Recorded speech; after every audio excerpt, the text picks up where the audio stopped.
tardes a todos, espero que se encuentren todos muy bien. Un gusto aquí poder acompañarnos nuevamente en el programa Y con eso, ¿cómo te sientes? Digo, creo que a lo mejor algunos que ya hayan visto los videos más o menos saben cómo es que llevamos los temas, de qué tratan, pero para quienes no, básicamente nos reunimos con una frecuencia más o menos cada 15 días para platicar sobre un tema, ponerlo sobre la mesa y empezar a aportar algunos comentarios, ideas de eso, ¿no? Con la idea de incluso aclarar dudas que se puedan tener de la psicología propiamente.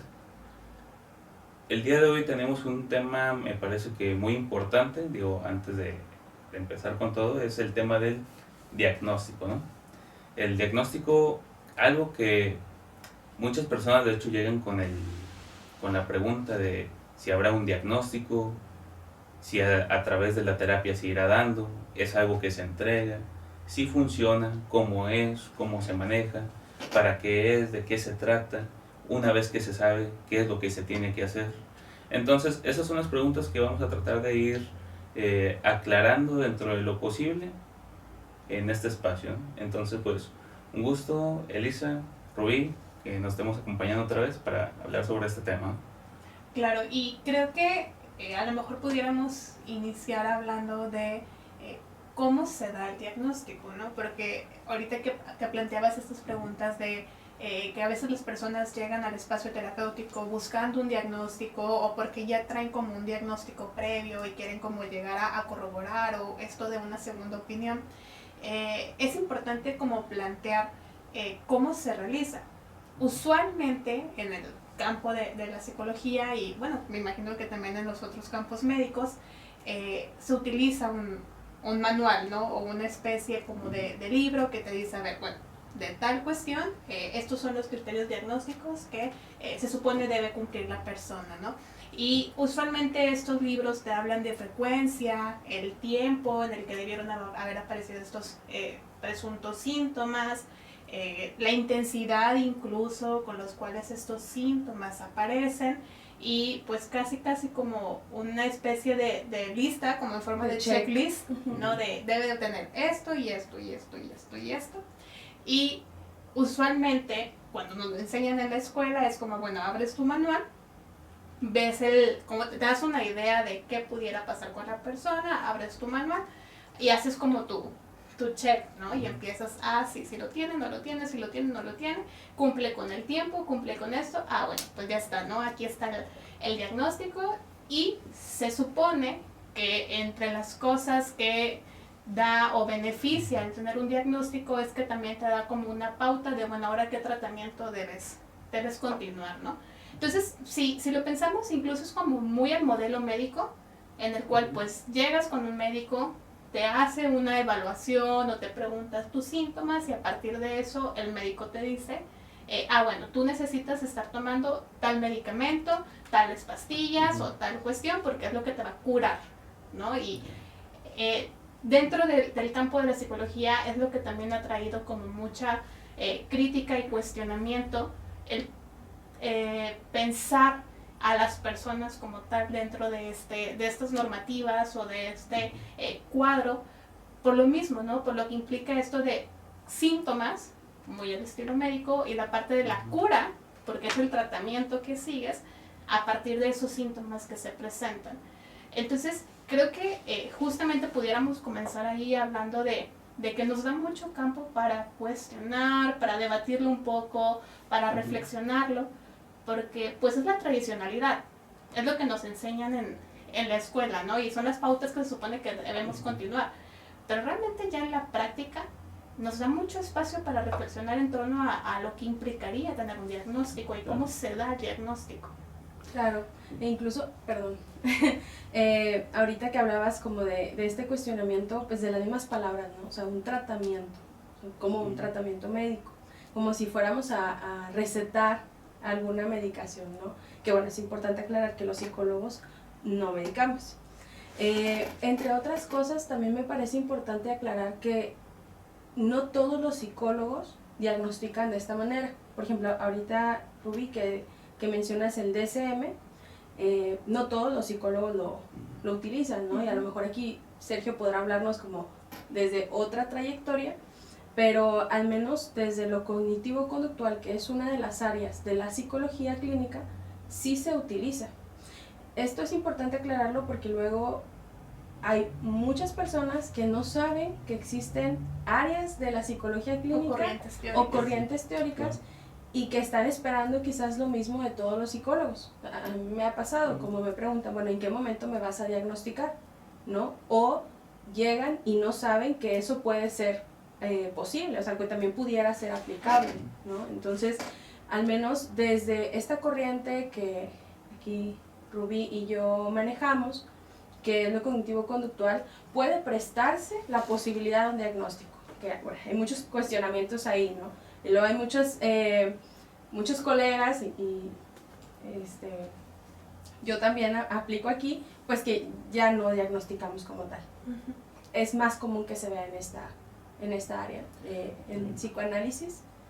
¿Cómo funciona el diagnóstico? Fíjate que, bueno, tomando en cuenta la parte del DSM, sí es incluso dentro del psicoanálisis pudiera haber algunos que se apoyen con algunos criterios del DSM y habría otros que también no estén del todo de acuerdo del manejo, porque finalmente el DSM es un manual estadístico. Sí, sí, completamente. Es una norma y la estadística está marcando que ciertos criterios numéricos son los que avalan básicamente un diagnóstico, ¿no? Y algo que aporta a mi consideración bastante el psicoanálisis es que pone en cuestionamiento qué es la norma, qué es la normalidad y por qué las personas tendrían que ser normales dentro de la estadística. Incluso podría pasar que resulte ser más anormal, pero esa anormalidad dentro de otro conjunto de personas pasa a ser también la norma. Entonces, al menos desde el psicoanálisis, como yo lo he venido trabajando junto con algunos pacientes, se pregunta mucho la función, o sea, se busca el diagnóstico, ok, es válida la duda, pero ¿para qué? Claro. ¿No? ¿Para qué buscar un diagnóstico? Entonces pueden venir respuestas como Juan, para tenerlo más claro, ok, y por sí mismo el diagnóstico podría hacer el cambio, bueno, en cierto sentido puede clarificar una situación, pero no lo va a hacer todo. Creo que esta duda, al menos a mí es la impresión que a veces me deja, es que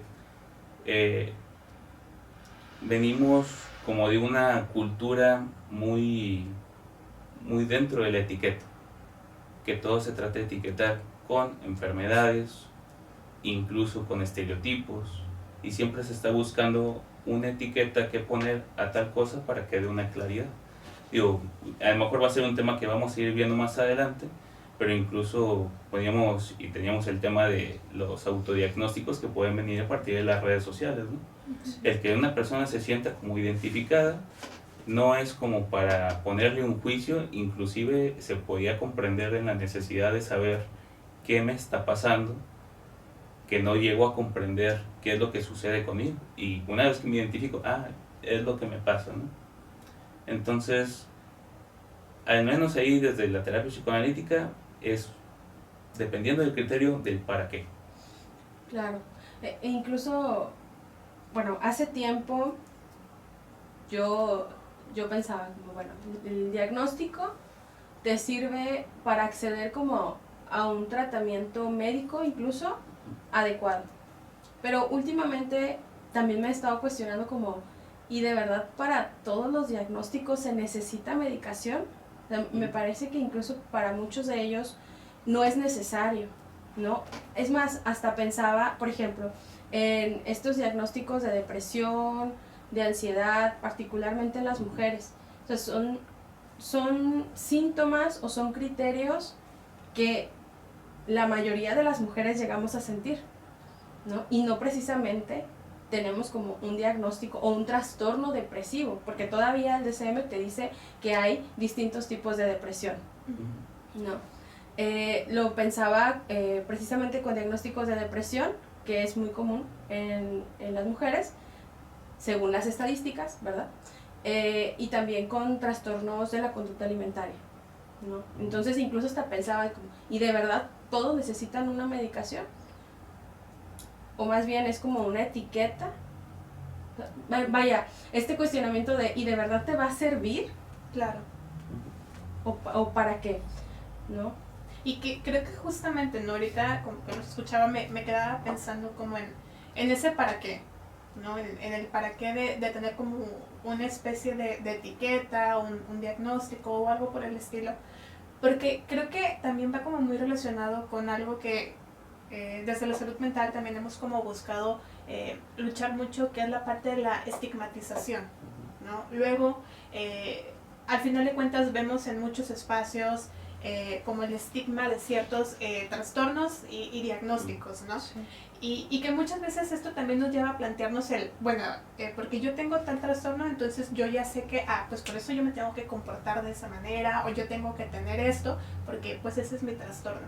Y al final de cuentas esta parte como que también nos va dando a la cuestión de seguir propagando un estigma, ¿no? Como encasillar a la persona en que esto es lo que se tiene y entonces no te puedes salir casi como que de ese parámetro porque eso es lo que tú tienes, no puede haber más.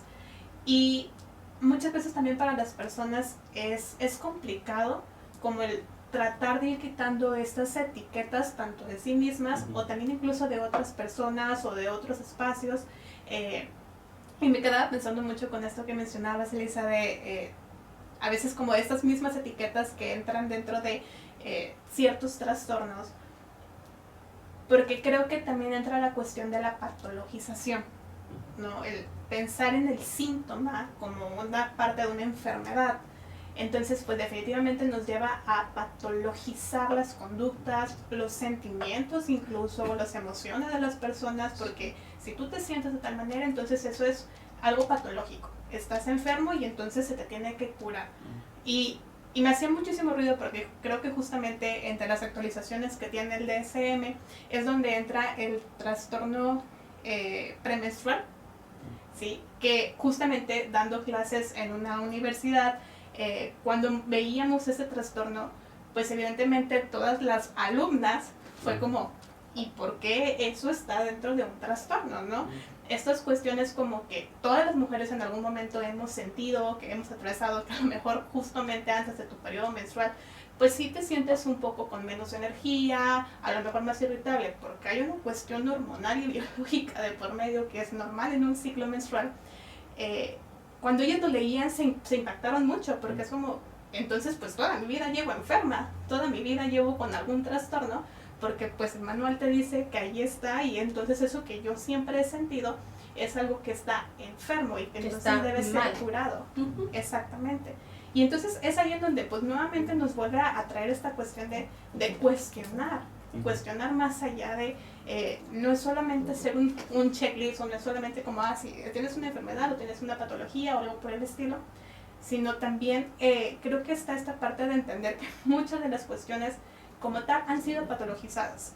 ¿Por qué? Por algo se han llegado a patologizar, porque sirve, porque funciona, pero realmente todas esas sensaciones, emociones, pensamientos que a veces las personas pueden llegar a atravesar, realmente necesitan categorizarse como una enfermedad. O significa que si en algún momento yo me siento de cierta manera o llevo un tiempo sintiéndome de cierta manera, significa que entonces estoy enfermo y por ende necesito tener un tratamiento o una cura.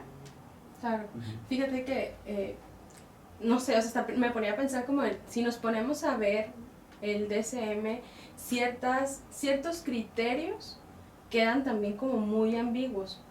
Y de hecho, así lo que recuerdo, hay veces donde dice, este trastorno no se explica mejor, algo así como por cualquier otro, ¿no? Sí. Entonces es como... O por cuestiones culturales. Por cuestiones culturales. Entonces siento que también te deja como muy ambiguo. Y bueno, no sé, a mí me deja pensando entonces todo se tiene que patologizar.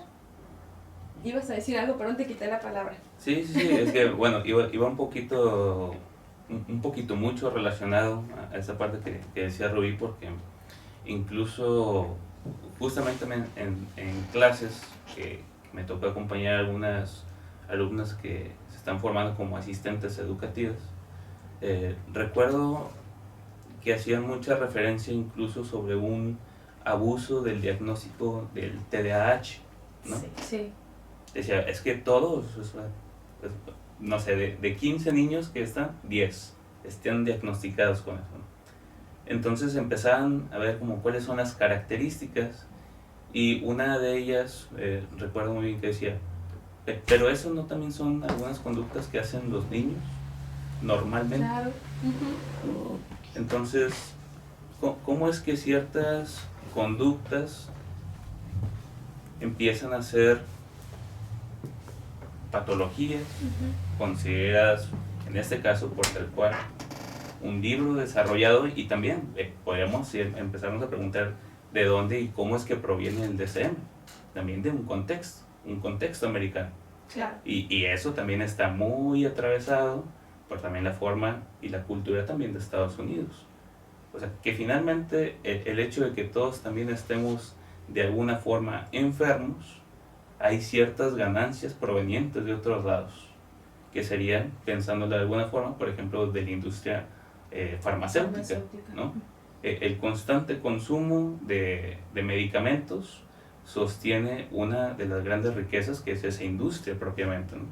Incluso el estar sano quizás no sea conveniente para un sistema, ¿no?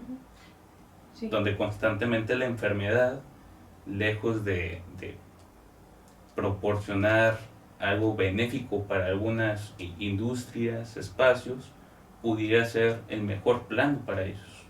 O sea, que solamente la parte del diagnóstico no está ya tan solo atravesada por la parte individual de la persona, de qué te está pasando, sino que eso que te está pasando también está sostenido y está relacionado por cosas que vienen incluso no de tus círculos más cercanos.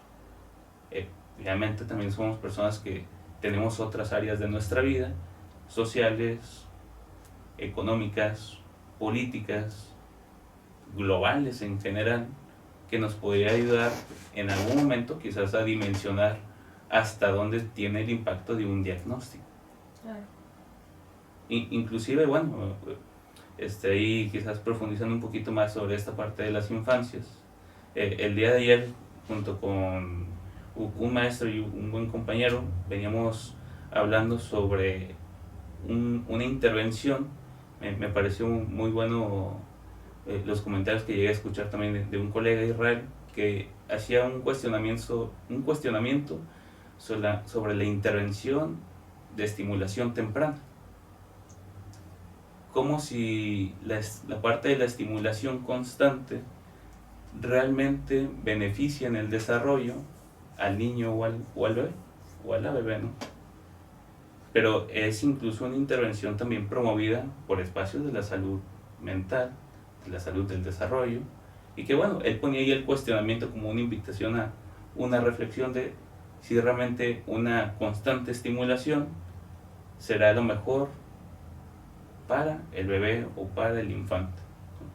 A mí me pareció interesante porque realmente ya incluso muchas formaciones escolares también son sobreestimulantes y empiezan a sobreactuar sobre las cosas que también llevan su proceso, llevan su tiempo, llevan su momento, pero en esta vida tan acelerada también quizás incluso y podría venir también atravesado el estimular constantemente para que crezcan de manera, por decirlo así, rápida, ¿no? Claro, y creo que vuelve a entrar el para qué. Sí. Regresando un poco a lo que dices hace un ratito, me parece que al sistema le conviene tenernos enfermos, y también es como una manera de clasificarnos, ¿no? Como meternos como en un lugarcito. Porque hasta pensaba como en el momento en el que se da un diagnóstico, al menos desde esta intervención cognitivo-conductual, el cómo se hace. Platicando con otras colegas hemos llegado a la conclusión que incluso es algo poco humano la forma en la que se lleva a cabo un diagnóstico. Claro. Las primeras sesiones, así como explicándolo a grandes rasgos, las primeras sesiones que son como de entrevista, ¿no? Donde buscas conocer a la persona y demás, ok, como una psicoterapia vaya, algo esperado, pero luego viene como una aplicación de un montón de pruebas y luego viene como una revisión de ellas, una devolución de resultados y luego hasta que ya das el resultado, hasta que das un diagnóstico, entonces ya empiezas un tratamiento. Entonces, en algún momento platicaba con una colega como, bueno, de aquí a que llegas ahí, pues, pobre paciente, ¿no? Ya pasaron como 3, 4 meses. Entonces, no puedes hacer o decir nada más hasta que Claro. das el resultado. O incluso, ¿no? Me ha tocado a mí escuchar también espacios en donde ni siquiera es un ¿cómo estás? A ver, dime Claro. a qué vienes, qué te trae por aquí. Es como, ok, bueno, mira, primero lo que vamos a hacer es esto y vamos a llenar esta entrevista y luego posteriormente vamos a hacer como unas pruebas y después de las pruebas ya te doy yo todo un resultado, te doy un diagnóstico y comenzamos el tratamiento, ¿no? Y me ha tocado personas que han tenido estos acercamientos a esos espacios y la primera sensación es que dicen, nunca me sentí escuchado, nunca me sentí Claro. escuchada, porque al final de cuentas como que entraba el priorizar, el decir, a ver, en qué etiqueta te voy a poner o en qué diagnóstico yo te voy a dar, para partir de eso, ahora sí, yo te voy a decir a ti, tú cómo estás, yo te voy a decir a ti, tú qué tienes, yo te voy a decir a ti cómo te sientes. Y ahí comenzamos a trabajar, ¿no? Sí. Y entonces muchas veces las personas es como, tan mal estoy, como Claro. ni siquiera tengo un espacio para hablar, ni siquiera tengo como este espacio para poder acercarme. Y que es como, nuevamente, a veces cuestionar incluso hasta la misma posición que a veces como psicólogos nos podemos poner como los expertos, ¿no? Sí. Y yo como experto yo te voy a decir a ti qué es lo que tienes y ¿Y qué entonces hacer? qué tienes que hacer, porque yo sé cómo te sientes, porque yo sé lo que tú piensas, porque tienes este diagnóstico, ¿no? Claro. Entonces, creo que justamente es esta parte de cuestionar muchas cosas, de reflexionar y que claro, llevar a hacer la invitación a las personas que cuando tengan este tipo de inquietudes, pues lo hablen justamente con el terapeuta, que lo puedan llevar al espacio, que lo puedan hablar, porque creo que como lo mencionabas al inicio, Sergio, cuando la persona lo puede externar de que, a ver, yo tengo esta duda, yo vi esto en TikTok, yo vi esto en internet, etcétera, y yo entonces yo creo que yo tengo esto, ¿no? Creo que justamente puede dar espacio a profundizar todavía más en la persona, para profundizar más en por qué lo piensa, para qué lo piensa, ¿no? Y creo que a partir de eso también la persona va a poder hacer un espacio de reflexión personal. Y claro, también cuando las personas también tengan alguna duda o alguna inquietud, porque tal vez en algún otro espacio ya les dieron de un diagnóstico, claro que también es importante llegar y platicarlo con el terapeuta para ver también cómo se sienten a raíz de haber recibido como este diagnóstico y cómo las cosas a veces van también girando en torno a ello, ¿no? Y que al final de cuentas, pues nuevamente eso le va a dar a la persona pie para tener ese espacio de autorreflexión, que creo que es uno de los principales propósitos de los espacios terapéuticos. Fíjate que esa parte que tú decías como recibir a la persona, preguntarle cómo está, qué ha pasado. El que no estén esas preguntas me parece tanto muy crítico como muy importante, porque descontextualiza la situación por la que está pasando la persona, ¿no? Porque si se le recibe y lo primero que se aplica son pruebas sin saber qué es lo que está pasando alrededor, esa prueba arrojará un resultado, claro, ¿no? Y si está fuera nuevamente de lo común o de la norma, podrá decir, hay que hacer algo para que eso ya no esté. Pero incluso una tristeza aguda en ciertos momentos de la vida de la persona que esté atravesando, incluso podría ser algo esperado, ¿no? Sí. Perder a una persona y que esté fundida en la tristeza, si la persona era de un vínculo muy, muy cercano a ella, ¿cómo no vamos a esperar que la persona pueda estar tan triste por quien perdió, ¿no? Entonces, el no considerar todo lo que está pasando en la persona es incluso dar un diagnóstico o un resultado de pruebas bastante incompleto, y que va a dar poco esclarecimiento realmente de la situación. Sí. Que más que una ayuda, volvemos a uno de los puntos que veníamos hablando, más que una ayuda, el diagnóstico quizás va a llegar a entorpecer, porque ese proceso en el que pasa la persona, incluso cuando está enojada, está triste, está con angustia, puede ser parte del proceso que ella o él mismo va llevando a través de cómo hacer frente a esta situación que le viene pasando. Claro. Entonces, el psicólogo no está en función de, estás pasando por esto, ya no vamos a hacer algo para que ya no lo sientas, ¿no? Incluso bueno, quizás es algo que vayas a estar atravesando y haya que también dejar que vaya fluyendo, permitirle que eso se vaya dando, incluso darse un tiempo y reconocer que esto es un proceso y no se va a terminar de aquí a una semana. La idea no es esa, pero pudiera haber terapias en función de bajar o anular el síntoma que trae la persona a la consulta. Sí. Para ir cerrando, perdón, Elisa, para ir cerrando por hoy, porque creo que aquí nos podríamos quedar otras 5 horas hablando del tema, ¿alguna reflexión o algo que quisieran decir justamente para poder ir cerrando este tema? Sí, creo que es importante, si estás como en un espacio de terapia, que las dudas que tengas las puedas compartir con tu terapeuta. Creo que es un tema que da para mucho, porque también ahorita estaba pensando en estos diagnósticos del TikTok, ¿no? Sí. Y que ahora todos son narcisistas y todos tienen déficit de atención y todos tienen depresión y ansiedad. Entonces, me parece que no es, o sea, no es como el ver la lista de criterios y decir, bueno, yo cumplo con esto, entonces yo tengo esto y ya no. Y ahora ir por el mundo como con esta etiqueta, más bien es si algo, o sea, que leíste, que viste en TikTok, en el manual que te encontraste en el internet, te resuena, pues creo que la recomendación sería platícalo con tu terapeuta, o si no estás en un espacio de terapia, pues quizás sería un buen momento para preguntarte si sería bueno iniciar una terapia, ¿no? Y ahí aclarar las dudas. Me parece que es como lo más recomendable, al menos de mi parte. Sí, fíjate que yo apoyaría bastante esa parte de si hay dudas en cuanto a algún diagnóstico, incluso como en la parte médica, es válido buscar una segunda opinión. Claro. ¿no? Claro. Incluso hasta una tercera, ¿no?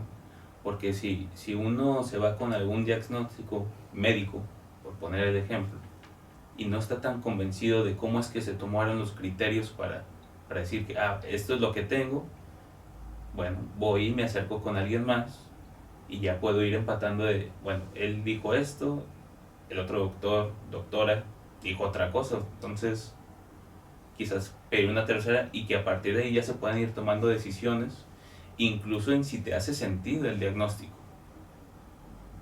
como con el médico, tal cual. Bueno, sí, me parece que tiene sentido lo que está pasando y lo que me está diciendo, y esa relación, de hecho, tiene mucho impacto también en el tratamiento, en la terapia.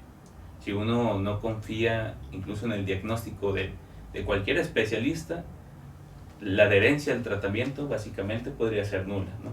Entonces no se confía ni en el proceso, ni en lo que se dice, ni en lo que se logra. Exacto. Y que creo que concuerdo completamente con ustedes en la cuestión de lo ideal es poder resolver esas dudas, poder resolver esas inquietudes, poder hablarlo con el terapeuta en el espacio. Y al final de cuentas, algo que también siempre le digo a mis usuarios es como, tú eres el experto en tu vida, tú eres el experto en tu propia vida, ¿no? Obviamente quien mejor va a saber cómo se siente y qué piensa, pues eres tú, ¿no? Esto es solamente un espacio donde se te acompaña a que tú puedas ir haciendo como un insight de justamente eso que te va atravesando, eso que vas pensando y por qué lo vas pensando y sintiendo de esa manera. Y creo que al final de cuentas, incluso dentro de esto, a veces la parte complicada es quitar el estigma. Es quitar ese estigma de, es que yo soy esto, ¿no? Yo soy la persona depresiva, yo soy el depresivo, yo soy el ansioso, es que yo siempre he sido así, yo siempre he sido ansioso, ¿no? Y casi como que la persona es esto y por ende siempre tendrá que actuar de esa manera. Entonces, cuando logramos también como ir quitando ese estigma y lo llegamos a cuestionar como el realmente eso es lo que tú eres o realmente quién es la persona que está allí, ¿no? Creo que también da mucho pie y mucho espacio a que las personas puedan incluso hasta cambiar la narrativa de sí mismos y por ende cambiar la narrativa con la cual pues van habitando el mundo. Entonces, pues nuevamente lanzar esta parte de reflexionar mucho y que pues los usuarios puedan acercarse a sus terapeutas para poder hablar de todas las dudas que les puedan ir surgiendo durante el proceso o en algún momento las cuestiones que vayan surgiendo en ese momento, pues poder hablarlas, ¿no? Y como lo mencionabas mucho, hasta tal vez buscar una segunda opinión o algo por el estilo cuando no nos sentimos tan cómodos dentro del espacio, ¿no? Pero, pues bueno, creo que con esto podemos ir concluyendo este tema. Invitamos a las personas por ahí que lo estuvieron viendo, que si tienen alguna duda o alguna pregunta, pues que se puedan acercar a nuestras redes sociales y que pues con todo gusto estaremos resolviendo, o si tienen alguna sugerencia de otro tema, pues encantados de abordarlo en futuras ocasiones. Me da mucho gusto compartir con ustedes hoy y pues nos vemos en un siguiente episodio. Claro que sí.